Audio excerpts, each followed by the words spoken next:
14 अक्टूबर 1956 को नागपुर की पवित्र दीक्षा भूमि में 1956 में ये घोषणा की कि मैं ये दीक्षा ली। 1935 में घोषणा की कि मैं हिंदू धर्म में पैदा हुआ। ये मेरे बस की बात नहीं थी, लेकिन मैं हिंदू रहकर मरूंगा नहीं, ये मेरे बस की बात है। ये बाबा साहेब डॉक्टर बी.आर. अम्बेडकर जी ने 1935 में घोषणा की। इस घोषणा को पूरा करने के लिए, इस संकल्प को पूरा करने के लिए बाबा साहेब को 21 वर्ष का समय लग गया। आखिर क्यों? क्योंकि बाबा साहेब डॉक्टर बी.आर. अम्बेडकर जी कोई ऐसी मामूली हस्ती नहीं थे। उन्होंने इस भारत के इतिहास की जड़ को खंगाला। हमारे ऊपर तो जुल्म अत्याचार हो रहे हैं, बाबा साहेब वहां तक पहुंचे। इस देश के अंदर जितने भी धर्म चल रहे हैं, बाबा साहेब उन सब की तह तक गए। हमारे समाज के ऊपर जो जुल्म अत्याचार हो रहे हैं, बाबा साहेब ने उन सब को पढ़ा, उन सारे धर्म ग्रंथों को पढ़ा। अंत में बाबा साहेब ने पाया कि ये भारत तो बुद्ध की धरती है, ये भारत तो अशोक की भारत है, ये भारत तो बिंदुसार का भारत है, ये भारत तो दशरथ मौर्य का भारत है। इसलिए बाबा साहेब ने संकल्प लिया कि इस भारत को पूरी तरीके से सम्राट अशोक का भारत, ये अगर भीमराव अम्बेडकर दोबारा न बना दे तो मैं संविधान निर्माता कहलाने के लायक नहीं होगा। और बाबा साहेब ने अपनी इस प्रतिज्ञा को 14 अक्टूबर 1956 को, जब ये दीक्षा समारोह का प्रोग्राम आता है, क्योंकि उस साल ये विजयदशमी 14 अक्टूबर को पड़ रही थी, आज 12 अक्टूबर को है। उस साल 1956 में ये 14 अक्टूबर को पड़ रही थी। बाबा साहेब ने जब घोषणा की तो मनुवादी लोगों के दिलों में जो धड़कन थी वो पड़ गई। कई लोगों को हार्ट अटैक आकर इस दुनिया से चलते बने, किसी के पेट में दर्द हुआ, बहुत सारे लोग बीमार पड़ गए, हाहाकार मच गया इस भारत के अंदर। उन्होंने सोचा कि ये जो पाखंडवाद का धर्म है, उस धर्म को ये डॉक्टर बी.आर. अम्बेडकर नस्ते नाबूद कर देगा।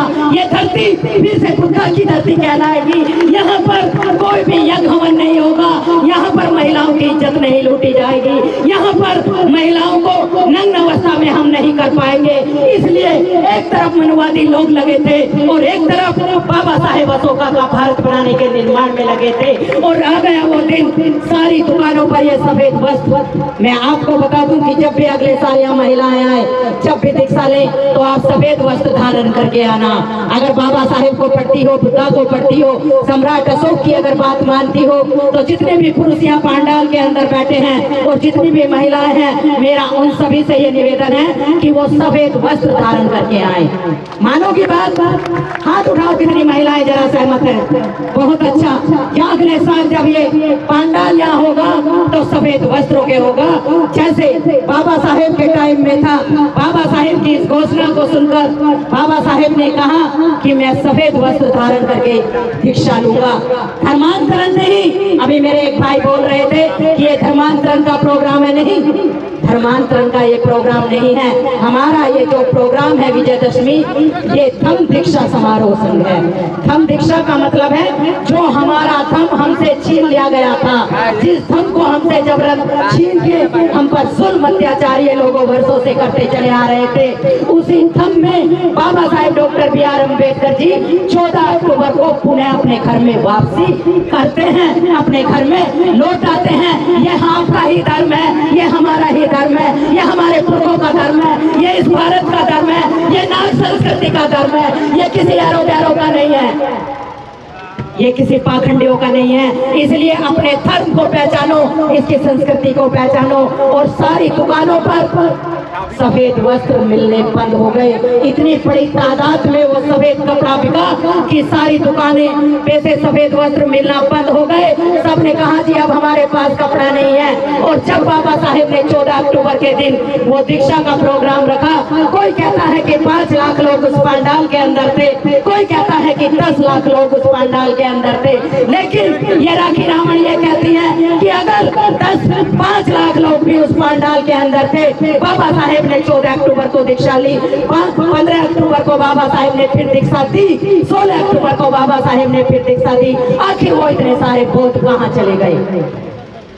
मेरा आप सबसे ये सवाल है, अगर बाबा साहेब के टाइम पे इतने सारे लोगों ने दीक्षा ली थी और ये इतिहास गवाह है कि इतने सारे लोगों ने दीक्षा ली और बाबा साहेब ने भी दीक्षा दी, तो फिर वो बाबा साहेब को क्यों भूल गए, वो खुद को क्यों भूल गए, वो सम्राट अशोक को क्यों भूल गए? क्योंकि बाबा साहेब ने जो तुम्हें संविधान में अधिकार दिलाए, उस संविधान की बदौलत आपके जेब के अंदर नोट आ गए, आपके लिए स्कूल के दरवाजे खुल गए, नौकरियों के रास्ते खुल गए, आरक्षण रिजर्वेशन आपके हत्थे आ गया और आपके घरों में पाखंडी देवी देवता आपके घरों में आ गए। आप बुद्ध को भूल गए, आप बाबा साहेब को भूल गए। लेकिन है मेरे समाज के भाइयों और बहनों, जागो, ये समय सोते रहने का नहीं है। मनवादी आज भी पूरी ताकत लगा के आप पर वार कर रहा है। एक तरफ वो मनवादी है, आज रावण के 10 सर लगाकर उसको तीर मारा जाएगा, उसको जलाया जाएगा, लेकिन एक तरफ ये बुद्ध का पांडाल लगा है। यहाँ रावण के बारे में बताया जा रहा है कि रावण बहुत राजा था, रावण बहुत विद्वानों का विद्वान था, रावण दानवीर था, रावण अष्टपारमिताओं का पालन करने वाला था। तो जब एक तरफ ऐसे प्रोग्राम होते हैं कि रावण के सर को जलाया जाता है, इसका मतलब कि उन्होंने आपके इतिहास को खत्म कर दिया है और आप उस पर खुशी मनाते हो। मत करो खुशी, इसलिए अपने इतिहास को जानो, अपने इतिहास को पहचानो। केवल जय जय जय जय जय भीम बोलने से कुछ नहीं होगा, केवल नारे लगाने से कुछ नहीं होगा।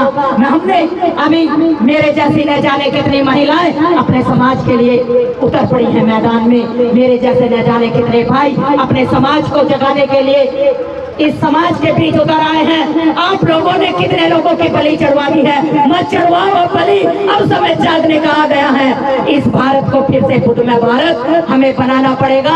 यहाँ पर हमें संविधान की ताकत को बनाना पड़ेगा, बताना पड़ेगा, क्योंकि ये जो संविधान है ये बौद्ध धर्म के नियमों पर ही खड़ा है। समता, स्वतंत्रता, न्याय और भाईचारा, इसमें जो ये 4 पिलर लगे हैं ये बौद्ध धर्म से ही लिए गए हैं, ये किसी और धर्म से नहीं लिए गए। मैं एक बात आपसे पूछती हूँ कि आपको भारत का संविधान चाहिए या मनुस्मृति चाहिए? बोलो। संविधान। महिलाएं जवाब दे, क्या चाहिए? संविधान। संविधान चाहिए। तो जो दीक्षा आपने ली है फिर उस दीक्षा के रास्ते पर आपको चलना ही पड़ेगा। भगवान बुद्ध ने जो कहा है वो बात आपको माननी पड़ेगी। ये पंचशील आपको अपने जीवन में धारण करना पड़ेगा, इन पंचशीलों के नियम पर आपको चलना पड़ेगा। और संविधान को बचाने के लिए अगर आपको रोड पर आना पड़े, संविधान मतलब आपके अधिकार, जिन्होंने बाबा साहेब ने अपने 4-4 बच्चे बलिदान करके, जब फंते जी माता रमाबाई का गुणगान कर रहे थे, मेरी आंखों में आंसू थे। आंख बंद करके मैं वहां पर बैठी हुई थी, आंखों में आंसू थे। अरे आज अपने घर की एक महिला को एक दिन के लिए रोड पर निकाल कर देखो, अंदाजा लग जाएगा कि गर्मी में बिना चप्पल के वो महिला कैसे निकलती है। लेकिन माता रमाबाई बिना चप्पल के गर्मी में गोबर चुभती थी, जब ठंड पड़ती थी तो उनके पैर में जूता चप्पल जैसी बदन पर नहीं होती थी, लेकिन फिर भी वो बाबा साहेब के लिए, आपके लिए ये सब करती थी। उन्होंने अपने 4-4 बच्चे बलिदान कर दिए। उनकी एक बेटी की कहा मैं फिर शायद मैं पता नहीं पीछे बता कर गई थी या नहीं, लेकिन क्योंकि बाबा साहेब की बेटी मरी तो मैं ये मानती हूँ मेरे लिए मरी। बाबा साहेब का एहसान है मुझ पर, कर्ज है मुझ पर, माता रमाबाई का कर्ज है, और इसलिए बाबा साहेब की बेटी का गुणगान मैं यहाँ पर भी करके जाऊंगी। जब बाबा साहेब लंदन के अंदर थे और माता रमाबाई की बेटी हिंदू बहुत बीमार थी, लंदन से बाबा साहेब का पत्र आता है, रमा मुझे कुछ पैसों भेज दो, मैंने कई दिनों से खाना नहीं खाया है। इधर माता रमाबाई के ऊपर दुखों का पहाड़ था, घर में बेटी हिंदू बीमार पड़ी थी, सोचा कि घर के खर्चों में कटौती कर दूं, अपनी बेटी की जान बचा लूं। जैसे ही अपनी बेटी के लिए दवा लाने की सोचती हैं, बाबा साहेब का वो पत्र माता रमाई के हाथ में आता है। रोती है हमारी पूज्य माता रमाबाई और सोचती हैं कि एक तरफ मेरे साहब हैं जिन्होंने करोड़ों करोड़ों हिंदुओं को सम्मान का जीवन देने के लिए संकल्प लिया है, लंदन में पढ़ाई करने के लिए गए हैं। एक तरफ घर में मेरे जिसे जन्म दिया है मेरी खुद की बेटी है, उसे दवा की सख्त जरूरत है। दोनों बेटियों में से किसको चुनूं?